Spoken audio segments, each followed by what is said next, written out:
Are you the mom who always seems to have it all together, yet secretly feel like you're just one step away from complete chaos?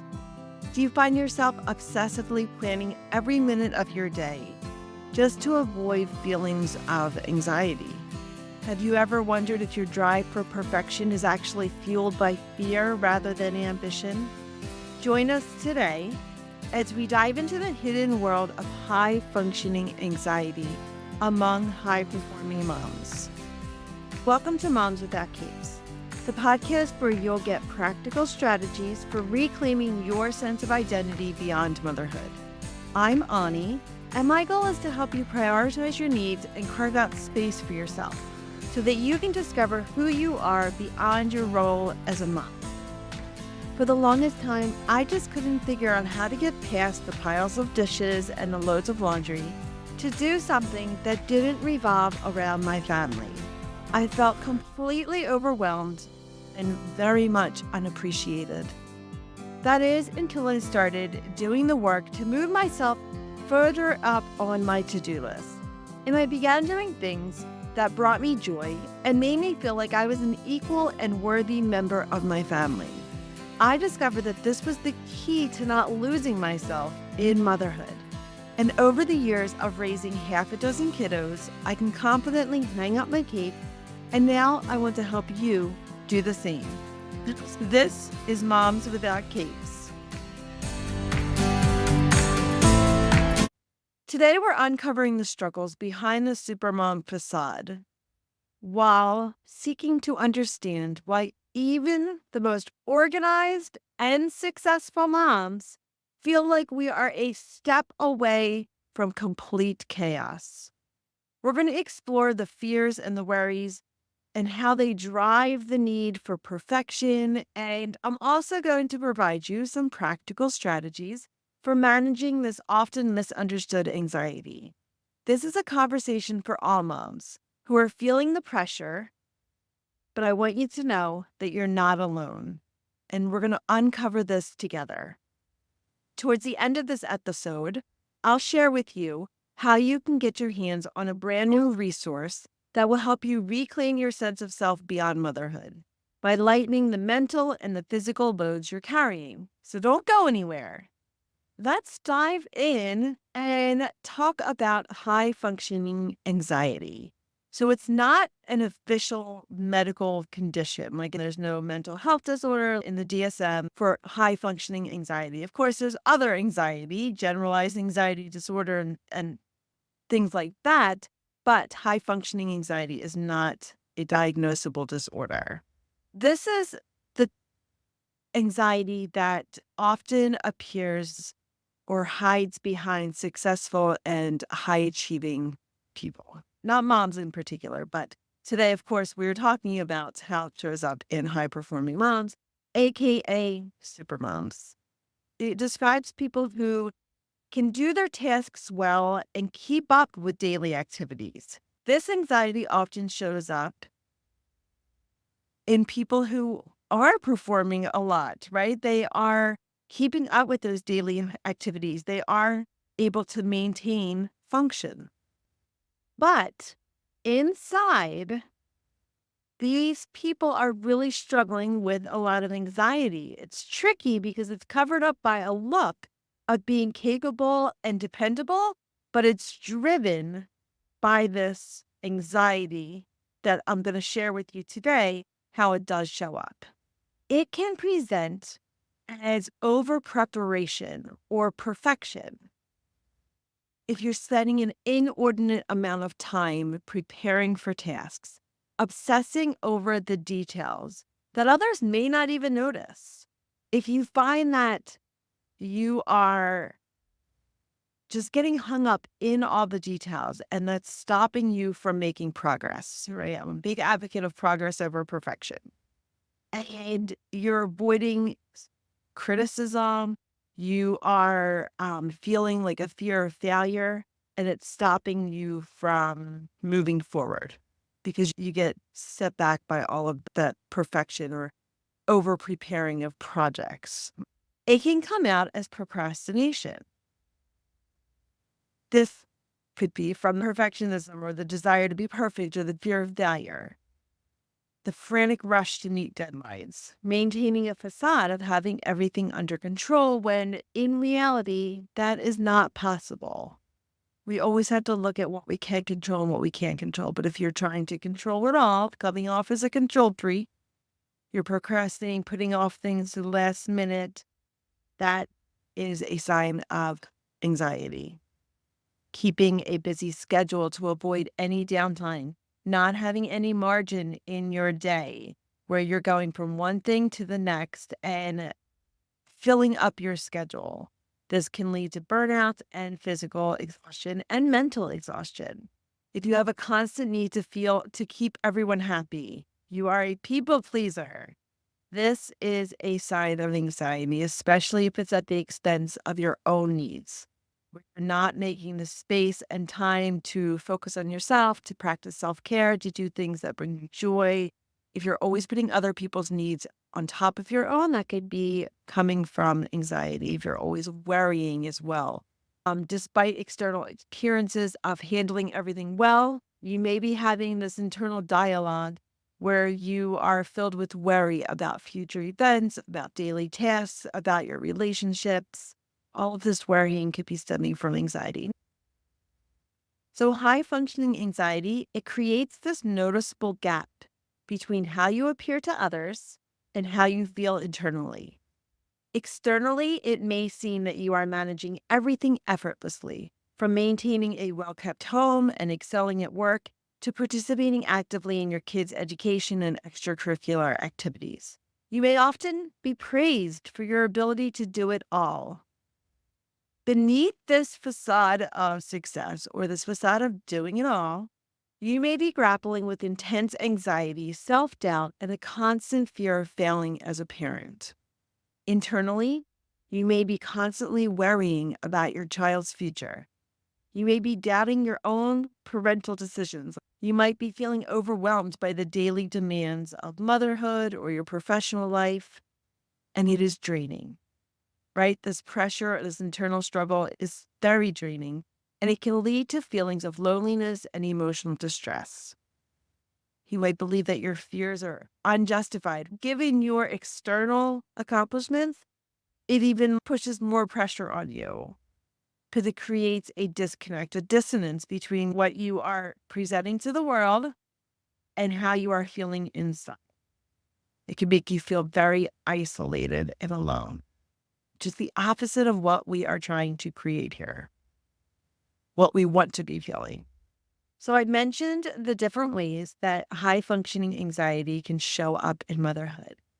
Perfectionism, constant worrying, procrastination, overthinking, and an inability to say no, constantly compromising your own needs for those of others. Are you feeling that disconnection between what the world is seeing or what you're putting out into the world versus what you are feeling internally? Okay, so how does this impact your likes, perceptions, and feelings of pressure of everyone telling you you're so strong and you can handle it? Not how I feel. It's that disconnect. Everyone's seeing you as if you're a super mom, right? That you've got it all handled, that you can figure out, right? There's a difference between like people trying to encourage you and saying, you're strong, you've got this, versus them seeing, oh, she's got this. You like, because it's what you're putting out in this world. And it's fueled by this underlying anxiety. Plus, it exasperates or perpetuates this whole cycle because it's just creating a bigger gap. And so, how do we bring this together? We're going to get to that in a couple minutes. But first, I want to talk about a little bit about how is this impacting your personal well-being, but also your relationships, what you're feeling inside and what people see on the outside for years. Yeah, that disconnect can create a lot of angst within us, and and as I'm going to share right now, it can really impact your personal and family life. This disconnect and affect your mental health, as you may already know if you are experiencing high functioning anxiety. Even when you appear calm and controlled internally, if you're experiencing that relentless worry and stress, It can lead to depression, chronic stress disorders, and can perpetuate the anxiety cycle. As I've talked about in past episodes, this ongoing stress can manifest physically. You can start getting headaches, muscle tension, fatigue, sleep disturbances, digestion issues, or hypertension, weakened immune system. It can create havoc on your physical health. And then it also can affect you emotionally. While you are trying to manage the anxiety by maintaining a high performance in your personal and professional roles, your emotional reserves get drained. You might find you have less patience, that you're more irritable, you feel numb or disconnected from your feelings because your emotional energy is constantly being depleted, which is why we need to replenish and focus on our emotional well-being, our self-care, which I'll talk about. You know I'm going to get there because every time I always talk about the importance of self-care. And then it can affect not only your personal well-being, but the family dynamics. It can affect your parenting style. I still struggle with this, which I've shared before, but I became this control freak where I felt like I had to be excessively involved in my kids' lives, orchestrating like my husband's schedule and being a helicopter parent. Being back to, if I let go of control, if I loosen the reins, that chaos would ensue. And so I held this, it was stressful, it was tiring, it was emotionally exhausting, but it definitely affected my parenting style because I felt like I had to be in control. And that left little room to be able to do the things that I enjoyed. And I reached burnout because of that. It can strain the relationship with your partner and with your kids. Because anxiety driven need for control can lead to tension and frequent conflicts over seemingly minor issues, your kids and your partner might feel that they're constantly being critiqued and that they're unable to meet the expectations. And this can create emotional distance, which impacts your relationship. If your partner and kids don't feel like they can get close to you because they feel like they're not meeting your unrealistically high expectations, they're going to withdraw. That's going to impact the relationship. And if you are struggling with this type of anxiety, it's going to ripple out into your family. Like the overall mood of your family is going to be impacted. Because when one family member is always feeling anxious and overextended, naturally affects the other parts of the system. It might manifest as a lack of quality family time, affection or support among family members because family members will withdraw because of feeling like they can't meet those expectations or that it's just constantly stress. Just like that overall tense environment that you might be creating. The relentless push to meet high standards in all the areas of your life increases the risk of burnout, which is a state of emotional, physical, and mental exhaustion caused by excessive and prolonged stress. If you're constantly feeling anxious and you're constantly like all of these things are manifesting because of it, it's more of a risk of burnout. Moms with high functioning anxiety may reach a point where you feel so overwhelmed and unable to meet the constant demands that it just leaves you emotionally exhausted, like that fatigue where no nap is going to help you. It's this exhaustion that isn't helped by a physical nap, where you just want to disappear or you just want to go sit on a deserted island and sit just to escape that, right? It just saps your energy, makes you feel helpless and resentful. So tell me how in the comments, if you feel comfortable, it's up to you if you want to participate, but if you feel comfortable, before we jump into how do we do this, how do we manage this high functioning anxiety, let me know if you noticed anything in your own life how it has affected your personal well being or your family. So, shall we talk about managing the high functioning anxiety? How to manage this type of anxiety in your day to day life? One is to set realistic expectations. In order to make any changes, self awareness is key. Can we agree on that? We need to know, what are your expectations? What are those things that you are holding about yourself or about others or about your position or your role as a mom? We need to evaluate those standards that you are setting and see if they are impossibly high or if they're more realistic. One strategy is to actively redefine what is good enough. What is a good mom? And what is good enough? Instead of trying to pursue this unrealistic supermom persona, let's talk about what is good enough. I have done podcast episodes on what is a good mom. Not every task needs to be done to perfection. We can set achievable goals and accept mistakes as a normal part of life and learning. We are human. We need to give ourselves the grace and treat ourselves with self compassion so that we can function, so that we can, our personal and family well being, setting realistic expectations can be done through delegating and sharing responsibilities. It's important to learn how to delegate tasks both at home and at work. Sharing responsibilities can alleviate that pressure that comes with trying to handle everything alone. The second thing, aside from looking at those standards and those expectations you're holding, is prioritizing self care. Routine health checks. This means going to the doctor regularly, just like your kids need well checkups. So do we, like annual physical. Getting sleep, prioritizing your sleep, getting at least 8 hours at night, making sure that you're having a balanced diet, including your proteins and your fiber and all of those things, but making sure that you are prioritizing your own health, your physical health, doing therapy if that's a thing, right? If that's something that you feel that you need. Engaging in regular exercise. That's another thing, whether that's just taking a walk, going to the gym, doing a fun fitness class, doing those things that are going to help you stabilize your mood, improve your energy level, and reduce the symptoms of anxiety.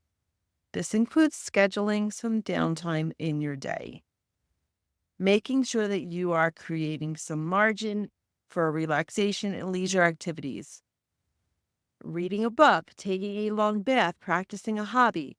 All of these things are crucial to help you ensure your well-being. In October, I will be running the self-care challenge. If you are new to this group, or even if you've done the self-care challenge before, look for that, because in that challenge, I walk you through the 5 pillars of self-care, or the dimensions of health. You will get tons of ideas and tips and ways to implement self-care into your daily routines. A third way to combat the anxiety that you might be feeling is by practicing mindfulness. Meditation and breathing is probably the thing that you're thinking of when you think of mindfulness, if you've heard that before.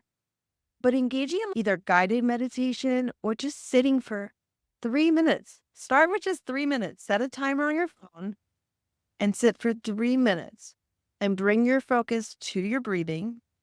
And if your mind goes, that's okay. Meditation isn't void of all thought. Like, you're not emptying your mind. That's nearly impossible. Even monks who are trained in that, their minds are going to wander, but it's bringing it back and focusing in on your breathing, focusing in on the here and now.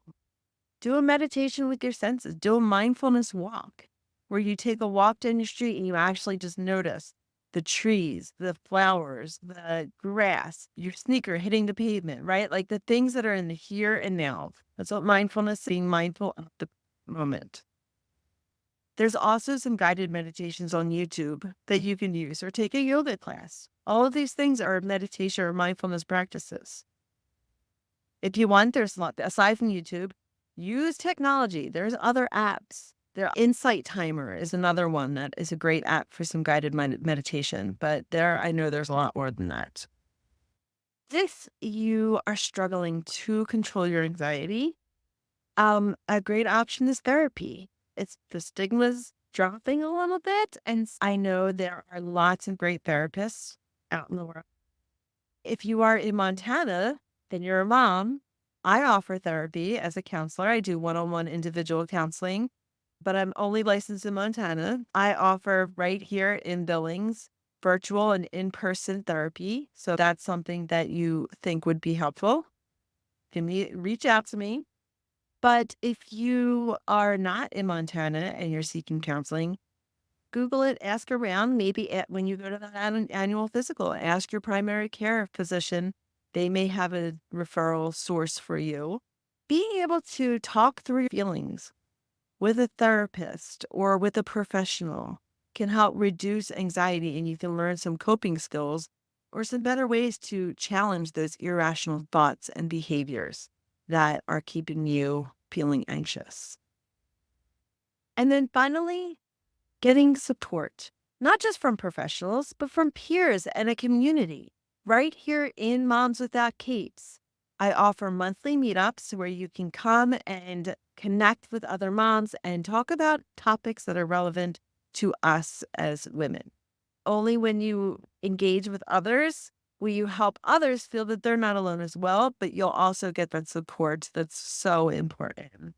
But leaning into your support system as well, your local support system, your family, your friends, your husband, your partner, if you have older kids, this is all going to help you become the best version of yourself. We are human beings, not human doings, but we need to be able to deal with the underlying expectations that we're holding again for ourselves and redefining good mom and all of the things that we need to do in order to learn that we are an equal member family. We are worthy of having downtime and just being rather than always doing. So I have that awesome resource for you, something that will help you on your way to reclaiming your sense of self beyond motherhood. Making space for self-care, hobbies, and fun is impossible when you're carrying the full load of domestic labor. Having a to-do list that runs a mile long and doing it all yourself can lead straight to burnout and can be devastating to your health and your relationships. I created a guide that will walk you through how to share the load. It includes conversation starters, tips for managing expectations, and practical strategies for redistributing household and child care tasks. Grab your guide today by visiting momswithoutcapes.com/share the load, or click the link in the show notes of today's episode. As you learned from listening, high-functioning anxiety is often masked by external achievements while causing internal turmoil. Typically, it shows up as perfectionism, overthinking, and having poor boundaries. As I shared, and as you may be experiencing, it impacts personal and family life. It can lead to potential burnout, but using mindfulness and prioritizing self-care mitigates the effects of anxiety. Remember, you are 100% responsible for your own life and for creating the joy that you want to feel. Stop living on autopilot, check in with yourself, and above all, take care of yourself, because you, my friend, are worth it.